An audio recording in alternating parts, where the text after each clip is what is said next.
Hi, it's Lucy, and today I'm here to do my 2021 winter anticipated releases. So normally every year I don't actually do an anticipated releases list. Usually I end up doing one towards the middle end of the year for like the rest of that year. In 2020, I didn't even do that. So why do I think that I can do these quarterly? I do not know.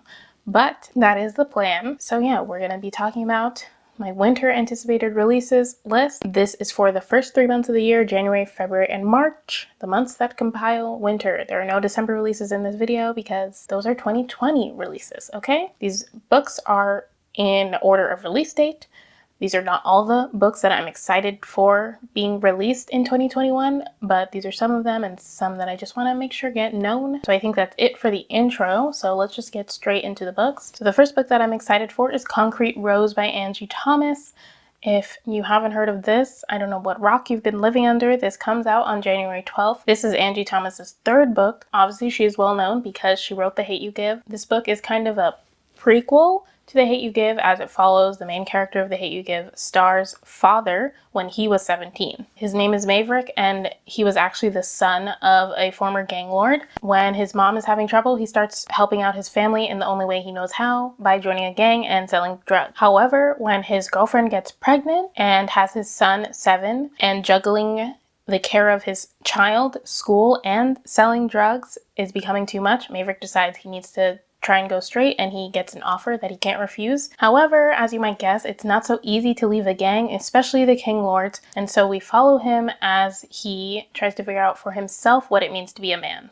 Like I mentioned, I'm pretty excited for this. I read both of Angie Thomas's other books, and I really enjoyed them both, and so I have no doubt that this will also be a book that I enjoy immensely. I'm excited for the slightly different topic that Angie Thomas is going to do. Both of her previous books took place in this neighborhood. This book is going to take place in this neighborhood, but both of her previous main characters come from more privileged places. Obviously, in On the Come Up, Bree's family wasn't doing super well, but she still was going to like a special school, and so she had that going for her, and Star's family, money-wise, was doing pretty much fine. If I can remember, she was going to a private school, and so Maverick's family is not doing as well, and it doesn't seem like he has the leg up that her other two characters have, so I'm interested to see in that perspective. The Meet Cute Project by Rhiannon Richardson. This also comes out on January 12th. This follows Mia, whose friends love rom-coms, but she hates them. So when her bridezilla sister demands that she gets a date for her wedding, Mia is at a loss. But her friends have an idea. All Mia needs is a meet cute. So that sounds really fun and cute. I enjoy that kind of contemporary, and we're following a black main character, and so I'm hoping to enjoy it even more. Last Night at the Telegraph Club by Melinda Lowe. This comes out on January 19th. This is a historical fiction novel that takes place in 1954 when Red Scare paranoia is rampant. This threatens our Chinese American main character Lily and her father, and we follow Lily after her and her girlfriend discover a lesbian bar called the Telegraph Club and risk everything to have their love see the light of day. So it sounds really interesting. I love historical fiction with a lesbian bar being the main place it's taking place. Sounds really good to me, and I think the backdrop of it being like during when Red Scare paranoia was highest, and the main character being from a communist country, and also probably the racism that comes with being Chinese, especially during the 1950s. So I'm really interested in reading that. Wings of Ebony by J.L. This comes out on January 26th. This follows a girl named Rue whose life changes when her mother is shot down at her front door, and then her father that she hasn't known comes and sweeps her away to a magical island where Rue is one of the only half-human, half-gods. And Rue is miserable because the people on this island are cutthroat, and she is, like I said, one of the only half-people. And so she breaks the island's biggest rule, which is you can't leave, in order to visit and see her sister who she left behind. I forgot to mention that Rue is from Houston, so when Rue returns to Houston to see her sister, she discovers that the black kids are being forced into crime and violence, and there's evidence that an evil that will stop at nothing is the cause of this. So Rue must embrace her true identity and wield the full magnitude of her ancestors' power to save her neighborhood before the gods burn it to the ground. So it sounds really really interesting. Black-led fantasy. It sounds like urban fantasy, so it sounds like it could be very interesting, although I'm not 100% sure how I feel about urban fantasy anymore, but we'll see how I feel. Right now, I'm really excited for it though. So those are all the January books I have. Now we're on to the February books. Love is a Revolution by Renee Watson. This comes out on February 2nd. We follow Nala after she falls for a guy named Ty at an open mic that she reluctantly agreed to go to. Unfortunately, Nala and Ty don't actually have that much in common, and Ty is an activist who is planning on spending his summer doing community events and activism, while Nala would much prefer to just watch movies. So Nala tells a few white lies that make her sound more activist than she is and starts spending time with Ty. And as they start spending more time together, the lies start to catch up with Nala, and Nala has to learn all the ways love is hard and how self-love is revolutionary. Two things got me with this book. First, the main reason is that it's written by Renee Watson, who I really enjoyed. She wrote Piecing Me Together and a book that I read last year, 2 years ago, called, I can't remember what it's called, but this is the cover. The synopsis, like big blurb, like, you know how book synopsises have like a big blurb that says like really condenses what's in the book and then it gives you like a better summary.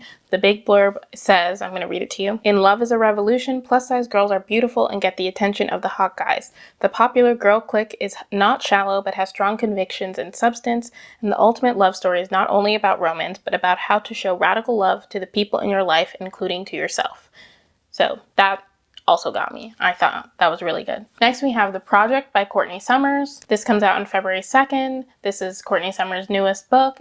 She is of Sadie fame, which definitely took BookTube and like a lot of the book world by storm because it was really new and intriguing and good. I enjoyed reading it when I read it. It had like a podcast format, but this is about her next book. So The Project follows a girl named Lo, whose sister joined the Unity Project after their parents passed away. Since her sister joined this thing, it left Lo in the care of her great aunt. Lo knows this Unity Project is suspicious, but hasn't been able to prove it over the past 6 years that she's been working at this magazine. But when a man shows up at the magazine saying that the Unity Project killed his son, Lo thinks this is her chance and takes the opportunity to expose the group and reunite with her sister once and for all. So, sounds like it's about a cult. That sounds very interesting to me, and I'm excited to read it. The Gilded Ones by Namina Forna. This comes out on February 9th. Deva lives in fear of the blood ceremony that will determine if she can become a part of her community. Since she's already treated differently due to her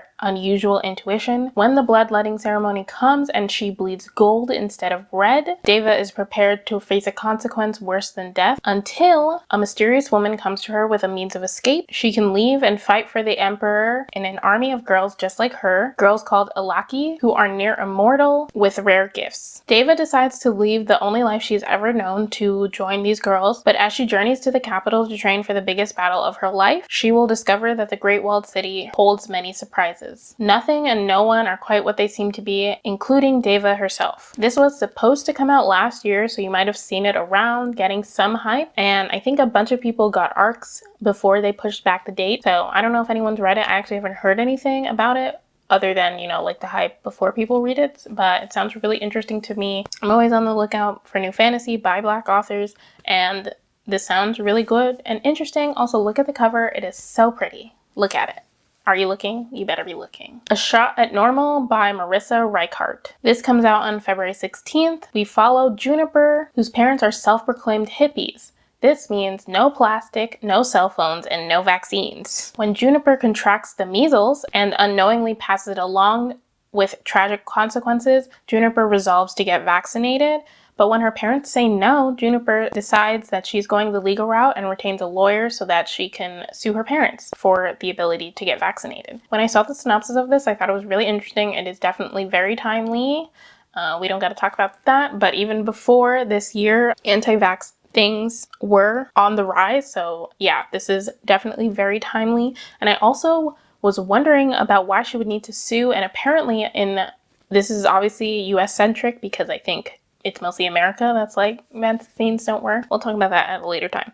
But apparently only 9 states don't require parental permission to be vaccinated. And of those 9 states, there are like varying rules. Like some of the states only above 12-year-olds don't need parental permission, or you only don't need parental permission for vaccines related to like STDs or anything like that. But in all the other states, you need parental permission for any vaccine. Obviously, for most parents, it's not an issue. For most kids, it's not an issue. But, you know, in situations like this, when your parent doesn't agree with like health professionals and things like that, it can be dangerous. So I think that book is really interesting. Reaper of Souls by Raina Barron. This comes out on February 16th. This is the sequel to Kingdom of Souls, which came out sometime in 2018. And I read and reviewed that book. The review will be linked in the cards and in the description box. But I did enjoy it, not as much as I wanted to, but I enjoyed it enough, and the ending was enough for me to want to read the sequel. So I'm excited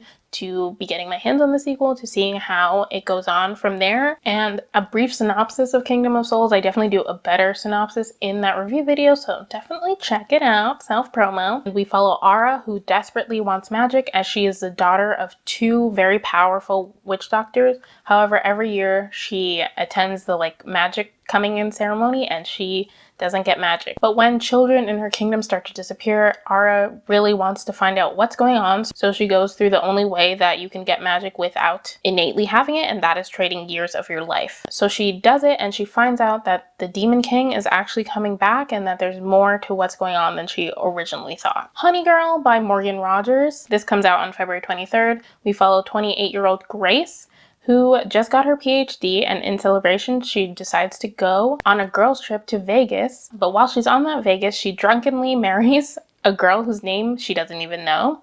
And this comes at a shock to Grace because she is a self-proclaimed type A person, and she's not the type of person who would drunkenly marry someone she doesn't know. So this causes her to start questioning herself, and also questioning like what she's doing after school, why she doesn't feel more fulfilled by her degree. And this, along with her father's heavy expectations of her, she decides to flee for the summer to her new wife that she barely knows.